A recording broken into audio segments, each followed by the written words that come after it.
So we'll start with the file system, how to add a file system benchmarking, especially the file system benchmarking driver to SBK framework. So hope you all have installed IntelliJ on Ubuntu. Ubuntu also, I think you already know, in case if you are using Microsoft, you can actually install Ubuntu. On top of it, you can actually install IntelliJ. Once you download, once you clone SBK, and all you have to do is you just have to open build.gradle file. It will actually set up everything. If you open the central build.gradle in IntelliJ, it opens up as a complete SBK project. It actually gives all annotation. It downloads all required libraries and everything. However, for my build process, I generally use command options. I don't use any build options which is available with IntelliJ, mainly for the comfortability sake.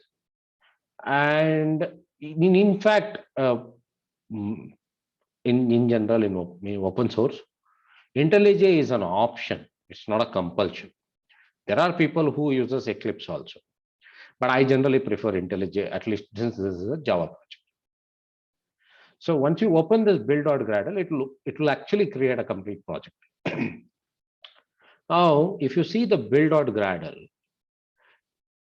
SBK is a one full Gradle project. Gradle, if you have time, I mean, I strongly suggest go through, Google it and go through some of the ready-made documents. This is a one full project. Inside, there are sub-projects. Sub-projects are SBK RAM, SBK API. These are internal core. To add any driver, it generally, the driver module starts with a keyword driver hyphen. So you also definitely has to add such a module. For example, driver hyphen JMS. Whoever is doing JMS, it will going to be driver hyphen JMS. Or whoever is doing some other module, whatever the driver hyphen module name, whatever the module name. Apache Accumulo, no need to add Apache. You can just say driver Accumulo or something. So this one, once you add a module, it will automatically, you have to add API project, which driver it is here, particularly this line, you have to append it. Not only this one, there is a one more file, which is actually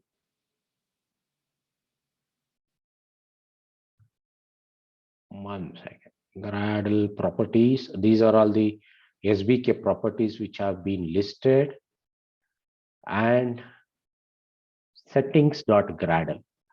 Settings.gradle also will include, this is the root project name, and this you have to include which driver that you want to.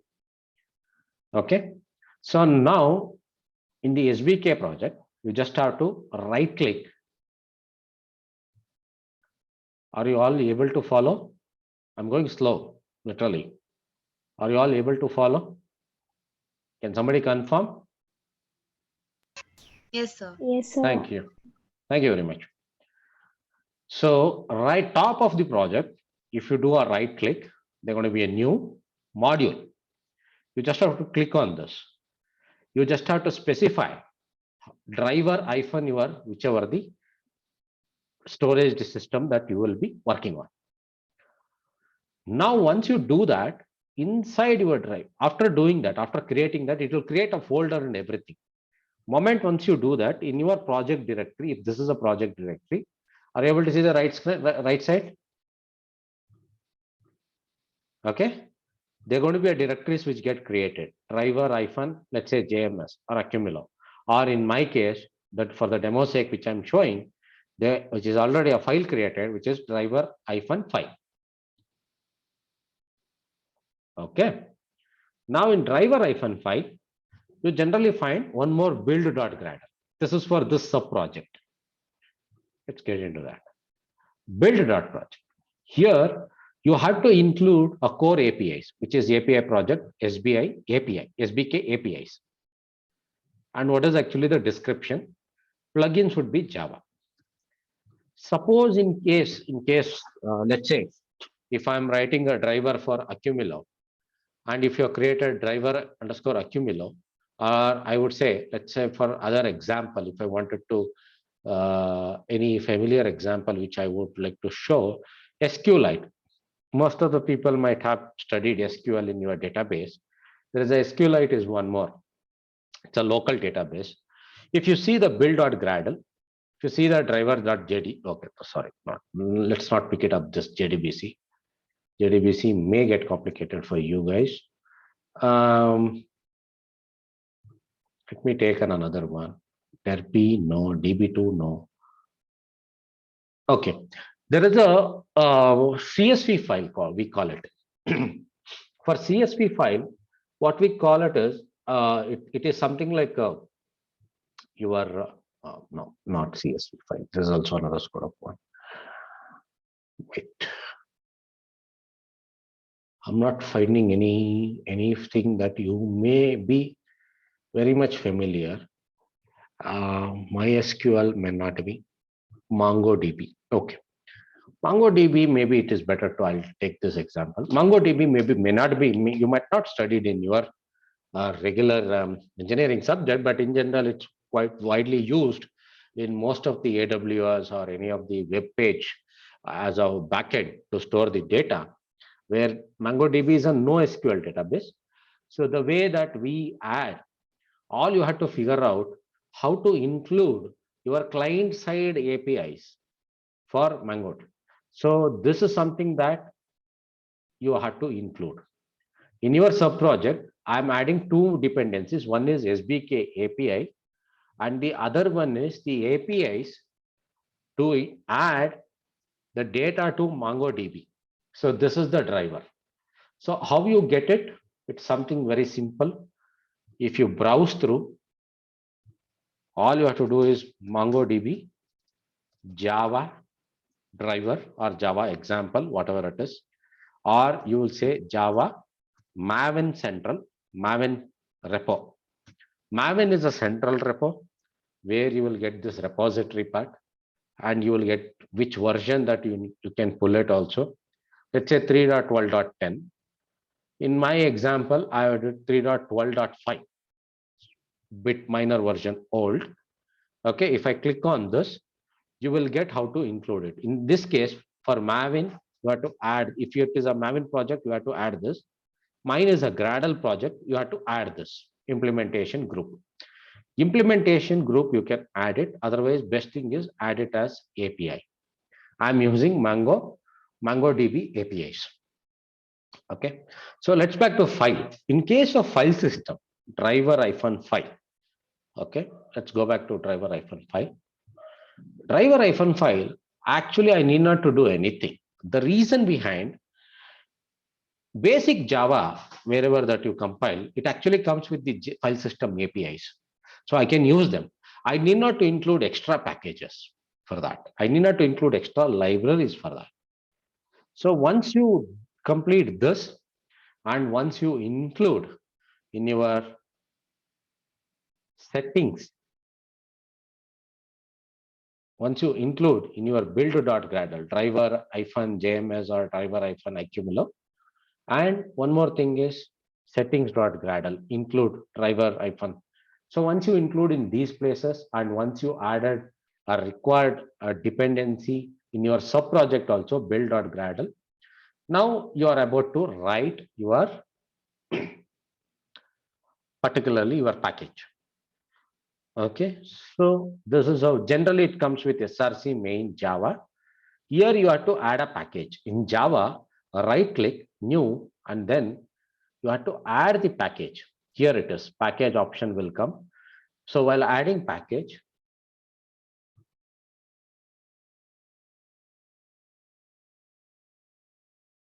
okay, while adding package, general convention, here it is, io.sbk.file, in file, because my driver-file, the same thing it is, but the first letter should be capital. It's always better. That's a convention which I'm been using. So io.sbk.file. So this is what you have to use it. have any ready-made configuration file properties, you can just add it. This I'll come to this later. Particularly, you have to add the package. Package is also represented as a folder itself. After that, you have to add a file. So I've added a file, but the class name, you just have to right click. All you have to do is new Java class. Java class, once you add it, it should be a public class, and all you have to do is which class that you. So in this case, my class name is file, and this implements the interface storage. And this storage uses a data type which is byte buffer. Maybe if you see MongoDB, I'll compare with the MongoDB. MongoDB, this could be a different one. This need not be byte buffer. It could be a different one. Let's go and see what it is.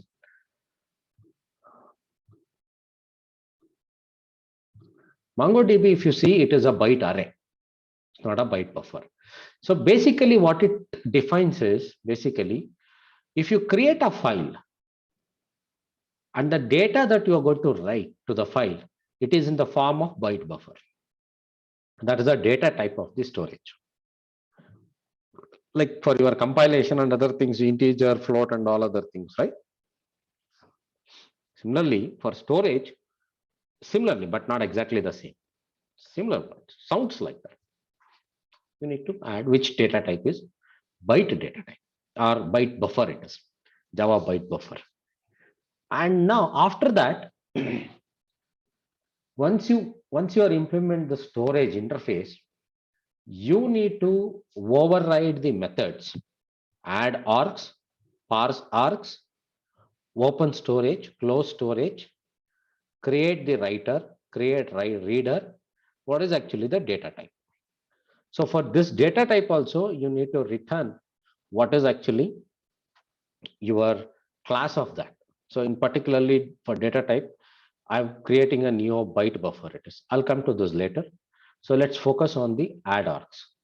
Add args is actually what are all the command line arguments that you would like to add, which will actually come something like this.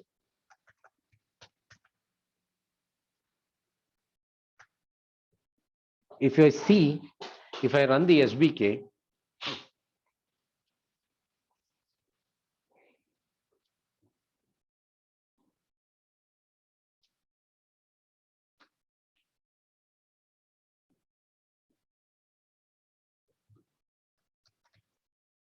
if I look at this, hyphen class is a regular one. This is how it will get called.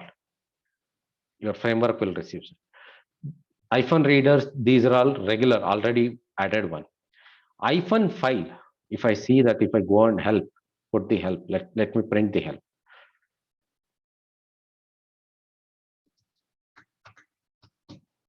If you see the help, if you see file, this argument, I have added it. Asynchronous, if the file wants asynchronous, then asynchronous threads. If you see this is how I have added it. Means framework, SBK framework actually calls add args, and it takes, these are all the additional command line arguments that it has to take it inside. It will extend, see, readers, writers, seconds, these are all default arguments the SBK by default adds. To those arguments, if you want some more, then you can use this command line argument, use this API add, or you can add your driver specific argument.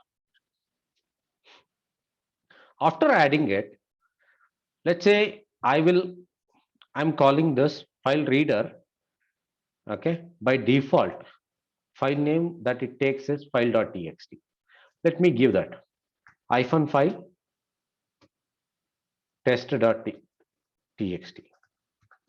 Okay, so here moment if you give class is actually file, and the argument, again one more argument is hyphen file, and this is the file name. And are you able to see the screen? Are you able to observe the parameters? Can somebody respond?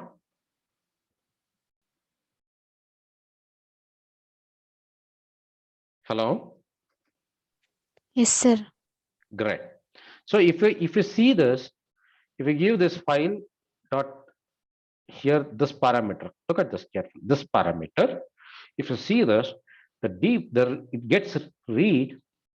So you are actually saying that this is the file you have to read on one reader, and you have to, for each time you have to read 100 bytes, and the timestamp benchmarking you have to do it in nanoseconds, and you have to run it for 300 seconds, which is almost 5 minutes. So here file, which file to read or which file to write, that is actually read by parse args. You added these arguments, and for these arguments you are actually supplying the value. Okay, this is what it is, get option. Okay, option value that you are reading. Config file name is by default. If you have another one, you will actually read whichever the file name that you have supplied through command line option. You got it right? How to pass the arguments and how to pass the arguments and how to read it. This is the API. After that, once you give the file, in case of write, if the file is not existing, you have to create that file. Okay. So how do you do that? In the open storage, before I create readers and writers, I will do the open storage and I'll do the closed storage. Okay. So to do that, if it is a new file you want to create, okay, so I'll create a new file, whatever the given name.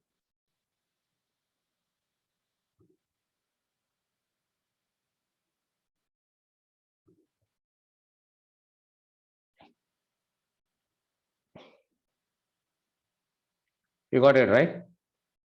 I hope you have seen where we are creating the file.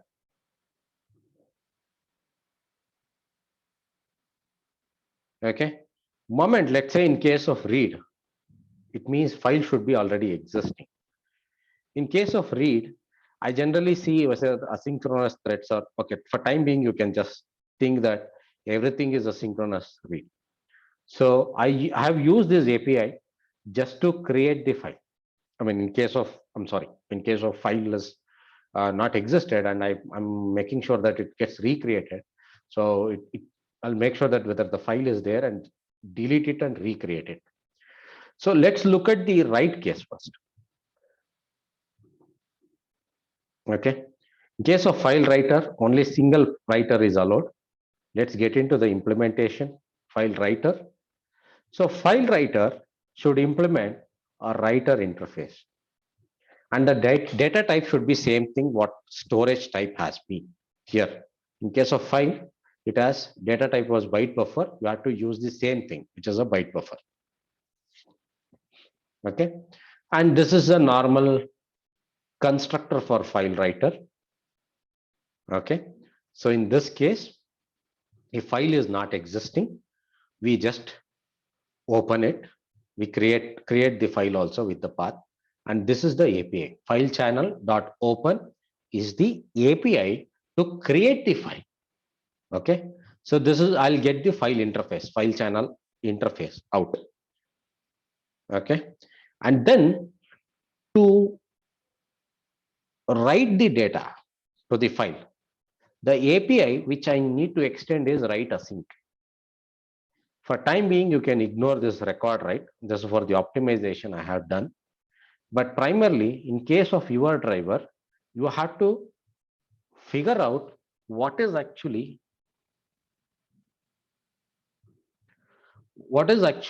your API to write the data to a database or to a storage system. So particularly, I created the file interface, which is this .out file channel, and I'm using this here. And the API for that is write, and whatever the input data which I'm given this, I'll be writing that. Okay. So this is how I'll conduct the write on a file. So here I created the file. Here I'm writing the data. In case of there are other options to write it, to flush it to the disk, I actually use another API, which is force. Particularly, it is written into first, whatever the file write happens, it will be written into the RAM, and you can actually forcibly flush into the disk also.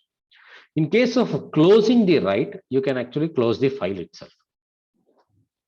Okay, so simple APIs, you create the file here, and you write the data.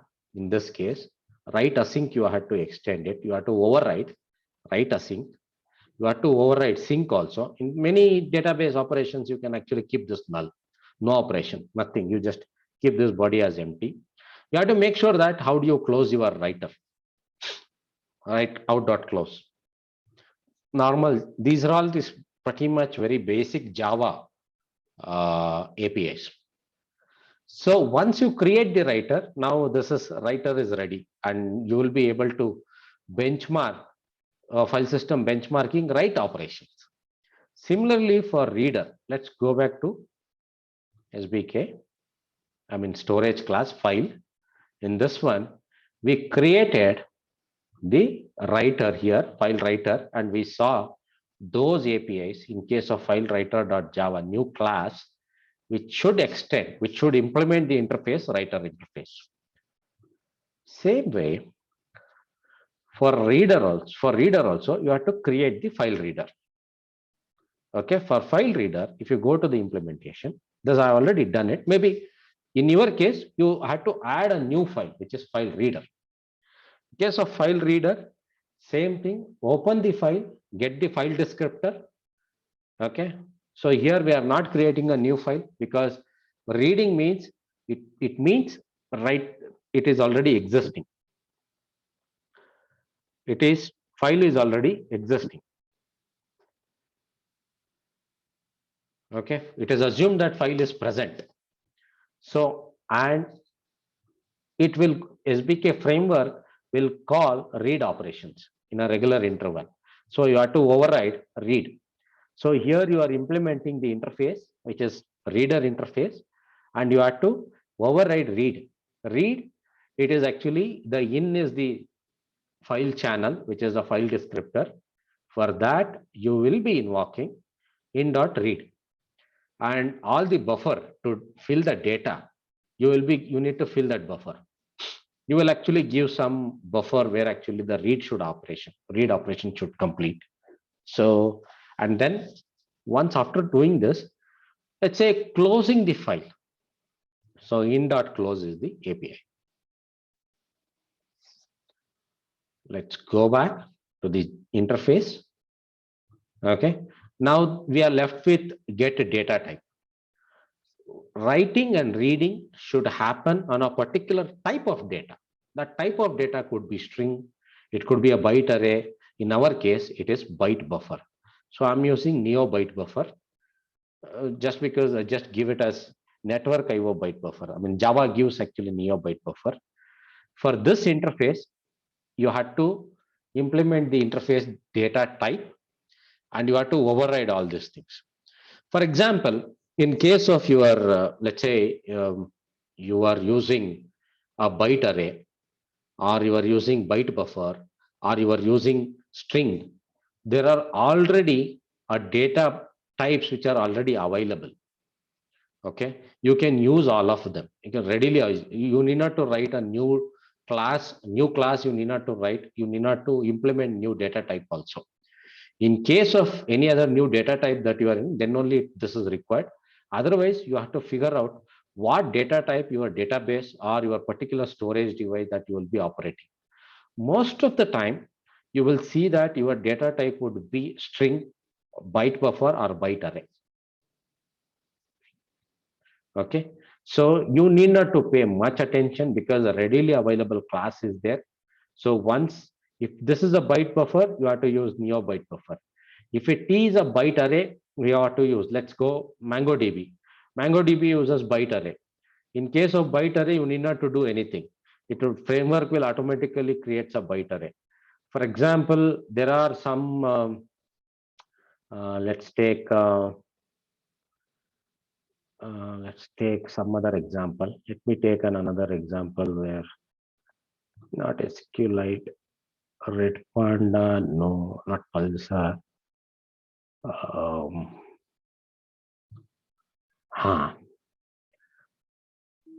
Minaivo.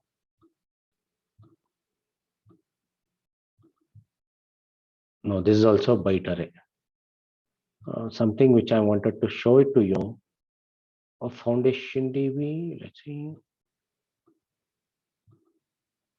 This is also byte array. Most of the storage system could be byte array.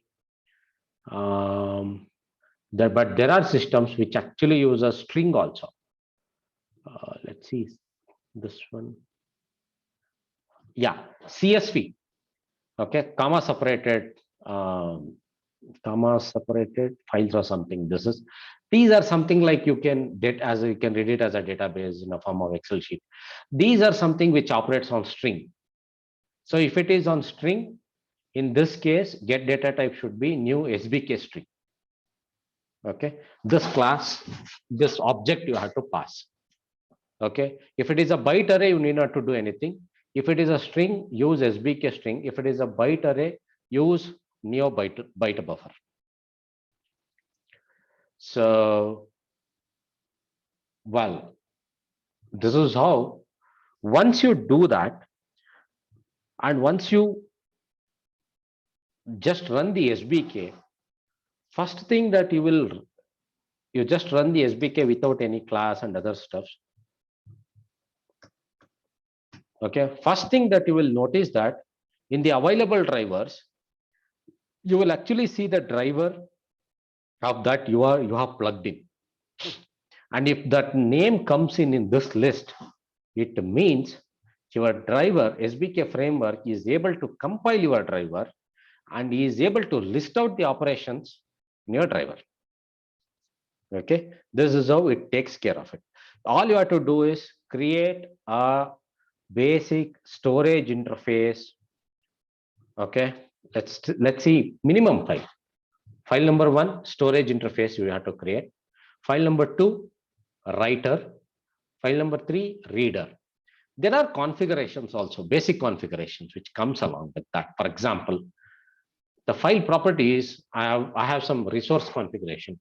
This default file name, all other stuff. There are basic configuration which I keep it something default also. Those things can be your basic configuration that you can create a new file, which is a configuration. But this is to write a very bare minimal driver, SBK driver, only 3 files that you have to create. One is the file, one is the class, only 3 classes. One is the class which actually implements the storage interface, another class which actually implements the writer interface, one more class which implements reader interface. And these things should be part of your sub project, which actually involves SBK API. Otherwise, you will not be able to get those particular interfaces to, let's say, you will not be able to include the storage. This interface is available in SBK API. So all other automatic inclusion and everything happens by IntelliJ. Once you properly add the dependency in your Gradle. For example, if I add this, automatically, if you say that storage interface, if you say that, it automatically says that this is from io.sbk.api. So it actually starts giving a proper information about from which interface that and where it is taking. To import io.sbk.api, data writer, reader, and all these things, you need to add these libraries